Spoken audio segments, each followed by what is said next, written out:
और राम मंदिर ट्रस्ट को लेकर बड़ी खबर है, पहली बार दान खर्च का हिसाब रखा गया। 3,264 करोड़ रुपए दान मिले, जबकि 2,370 करोड़ रुपए मंदिर निर्माण और बाकी कई कामों में खर्च हुए। जबकि मंदिर बनने के बाद से 31 मार्च 2026 तक 482 करोड़ चढ़ावा मिला, जिसमें से 391 करोड़ रुपए मंदिर संचालन में खर्च हुए हैं। एक रिपोर्ट। राम मंदिर ट्रस्ट ने पहली बार मंदिर निर्माण, दान और चढ़ावे का विस्तृत वित्तीय ब्यौरा सार्वजनिक किया है। ट्रस्ट के मुताबिक मंदिर निर्माण के लिए अब तक 3,264 करोड़ रुपए का दान हासिल हुआ, जिसमें से 2,370 करोड़ रुपए निर्माण और दूसरे पूंजीगत काम पर खर्च किए गए। मंदिर निर्माण के बाद 31 मार्च 2026 तक 482 करोड़ रुपए चढ़ावे के रूप में मिले, जिनमें से 391 करोड़ रुपए संचालन पर खर्च हुए, जबकि बची हुई राशि बैंक खाते में सुरक्षित है। अब तक ट्रस्ट को 2,926 करोड़ की भेंट हासिल हुई है। चांदी की वस्तुओं को गलाकर छड़ों के रूप में सुरक्षित रखा गया है।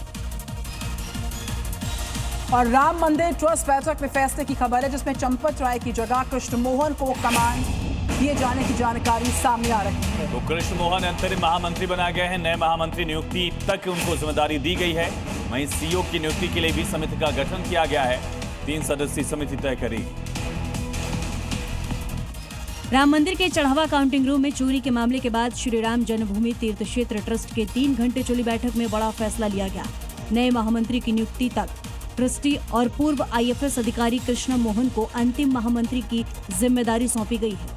ट्रस्ट ने नए CEO के चयन के लिए 3 सदस्यीय समिति भी गठित की है। कृष्ण मोहन ने कहा कि दोषियों को कड़ी सजा दिलाना, पारदर्शिता बढ़ाना और ट्रस्ट पर समाज का विश्वास बहाल करना उनकी सर्वोच्च प्राथमिकता होगी। करोड़ों राम भक्तों की आस्था को ठेस पहुंचाने वाले राम मंदिर चढ़ावा चोरी के केस में ट्रस्ट ने बड़ा फैसला लिया। चंपत राय, अनिल मिश्रा को ट्रस्ट से बाहर का रास्ता दिखा दिया गया। उनका इस्तीफा मंजूर किया गया। अयोध्या के वैदेही भवन में बैठक में दोनों के इस्तीफे को लेकर सहमति बनी। क्योंकि मामला सामने आने के बाद से ही ट्रस्ट के पूर्व महासचिव चंपत राय और प्रशासनिक प्रबंधन देख रहे अनिल मिश्रा सवालों के घेरे में थे। इधर SIT की जांच पूरी हुई और चढ़ावा चोरों को गिरफ्तार भी कर लिया गया, लेकिन आस्था पर लगे दाग को मिटाना भी जरूरी था, जिसके बाद ट्रस्ट की बैठक बुलाने का फैसला लिया गया और तय समय तय तारीख पर बैठक बुलाई गई। महंत नृत्य गोपाल दास की अध्यक्षता में हुई एक बैठक में चंपत राय, अनिल मिश्रा दूर रहे तो बैठक के लिए पहुंचे गोपाल राव को बाहर कर दिया गया। संभव है एक नई पारदर्शी व्यवस्था जल्द सामने होगी और राम मंदिर का प्रबंधन प्रोफेशनल होगा, ताकि दोबारा आस्था पर आंच न आ सके।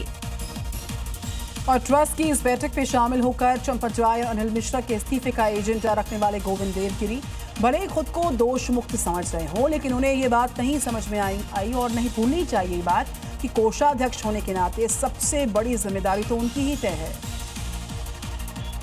और अब इसे असर ही कहे कि वो SIT के जांच के घेरे में आ चुका है, जबकि इससे पहले तक ना तो सामने आ रहे थे और ना ही जिम्मेदारी लेते हुए दिखाई दे रहे थे, जबकि चढ़ावा और चंदा का मामला सीधा सीधा उनसे ही जुड़ा है। इसी मामले में SIT ने न सिर्फ चंपत राय, अनिल मिश्रा और गोपाल राव से तो पूछताछ कर ही ली है, बल्कि आरोपियों को भी गिरफ्तार कर चुकी है। इन सब के बीच जी मीडिया की टीम ने उनके पुणे स्थित आलीशान बंगले की पड़ताल की तो वो करोड़ों की कीमत वाला निकला। हालांकि इन सब के बीच ट्रस्ट की बैठक की तारीख तय हुई तो पहली बार गोविंद देवगिरी ने स्टेटमेंट जारी कर डैमेज कंट्रोल करने की कोशिश की। अयोध्या की श्री राम जन्मभूमि तीर्थ क्षेत्र ट्रस्ट ने बड़ा फैसला लिया। चंदा हेरा फेरी विवाद के बीच चंपत राय और ट्रस्टी अनिल मिश्रा का इस्तीफा स्वीकार किया गया। फैसले के बाद संत समाज, ट्रस्ट और राजनीतिक हलकों में तीखी प्रतिक्रियाएं भी सामने आई। राम मंदिर निर्माण से जुड़े चंदा हेराफेरी विवाद के बीच श्री राम जन्मभूमि तीर्थ क्षेत्र ट्रस्ट ने महासचिव चंपत राय और ट्रस्टी अनिल मिश्रा का इस्तीफा स्वीकार कर लिया है। इस फैसले के बाद आरोप प्रत्यारोप तेज हो गए हैं। एक और संत समाज के कुछ प्रतिनिधियों ने चंपत राय को निष्कलंक बताते हुए कहा कि उसकी सबसे बड़ी भूल गलत लोगों पर भरोसा करना रही, जबकि दूसरी ओर दान में कथित अनियमितताओं के आरोपों को राजनीतिक षड्यंत्र बताया जा रहा है। वहीं आचार्य प्रमोद कृष्ण ने कहा कि धर्म किसी भी पद से बड़ा है। राम मंदिर निर्माण और चंदे में कथित गड़बड़ियों को लेकर सियासत काफी गर्मा चुकी है। कांग्रेस ने मंदिर ट्रस्ट और सरकार पर गंभीर सवाल उठाए और निष्पक्ष जांच, दोषियों की गिरफ्तारी और ट्रस्ट के पुनर्गठन की मांग को उठाया, तो वहीं केजरीवाल ने भी कड़ी कार्रवाई की मांग को उठाया है। राम मंदिर से जुड़े चंदा और निर्माण में अनियमितताओं के आरोपों को लेकर कांग्रेस ने सरकार और मंदिर ट्रस्ट पर तीखा हमला बोला है। कांग्रेस नेता पवन खेड़ा ने कहा कि सत्ता और विपक्ष का नहीं बल्कि करोड़ों हिंदुओं की आस्था का मामला है। वहीं अरविंद केजरीवाल ने कहा कि दोषियों को केवल इस्तीफा नहीं बल्कि कड़ी सजा मिलनी चाहिए। यूपी कांग्रेस अध्यक्ष अजय राय ने मंदिर ट्रस्ट के कुछ पदाधिकारियों पर गंभीर आरोप लगाते हुए उनकी गिरफ्तारी, निष्पक्ष जाँच और मौजूदा ट्रस्ट को भंग कर नए स्वरूप में गठित करने की मांग की है। और अब देखते हैं इस वक्त की क्राइम अपडेट्स।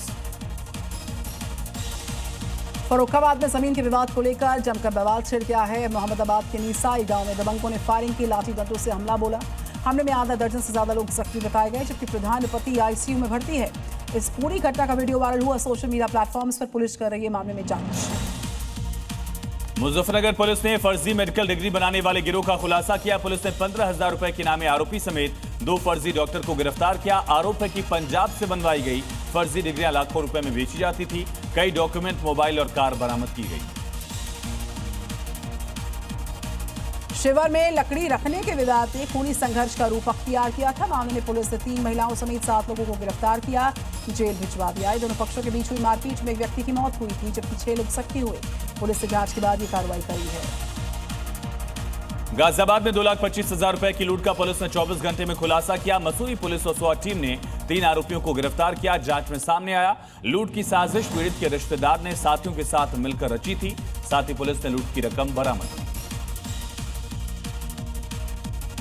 ग्रेटर नोएडा के जेवर में शादी समारोह के दौरान दबंगई का मामला सामने आया है। यहाँ पर D ground hotel and marriage home में घुसे कुछ युवकों ने जमकर मारपीट की, लात घूंस चलने का वीडियो वायरल हुआ सोशल मीडिया पर।